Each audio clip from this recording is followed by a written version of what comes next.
បងដែលទិញអីវ៉ាន់ពីខាងខ្ញុំបាទខ្ញុំបញ្ជាក់ជូនអីវ៉ាន់អត់ដូចរូបគឺមិនបាច់យកទេបាទហើយខ្ញុំក៏អត់ដែរស្បីតែខ្ពស់ក៏ខ្ញុំអត់ដាក់ដែរសួរភ្ញៀវ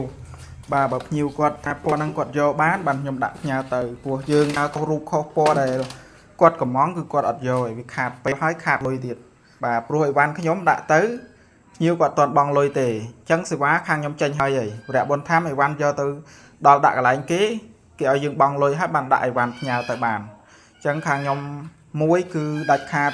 អីវ៉ាន់អត់ដូចរូបគឺអត់លក់ហើយក៏អត់ផ្ញើទៅដែរតលតែភ្ញៀវគេបញ្ជាក់ថាអូខេដាក់មកសម្រាប់ពណ៌ហ្នឹងរូបហ្នឹងបាទបានខ្ញុំដាក់ទៅបងអញ្ចឹងសម្រាប់ page គេផ្សេងខ្ញុំអត់ដឹងទេសម្រាប់ខាងខ្ញុំគឺលក់អញ្ចឹងបាទខ្ញុំអត់ដែរលក់ទៅបោកប្រាស់គេទេហើយលុយអីវ៉ាន់ទៅដល់ចាំទូទាត់ជាមួយវរៈបុណ្យធម្មបាទវាស្រួលអញ្ចឹងណាហ្នឹងហើយសម្រាប់ page គេផ្សេងគេលក់មិនដូចរូបអត់ដូចរូបខ្ញុំអត់ដឹងពួកខ្ញុំលក់របស់ដែលដូចរូបរបស់ដែលអត់ដូចរូបអត់ដឹងលក់ធ្វើអីញ៉ាទៅគេអត់យកដែរបាទញ៉ាមកវិញអញ្ចឹងវាអត់ឃើញចំណេញអីវាខាតពេលខាតលុយទៀត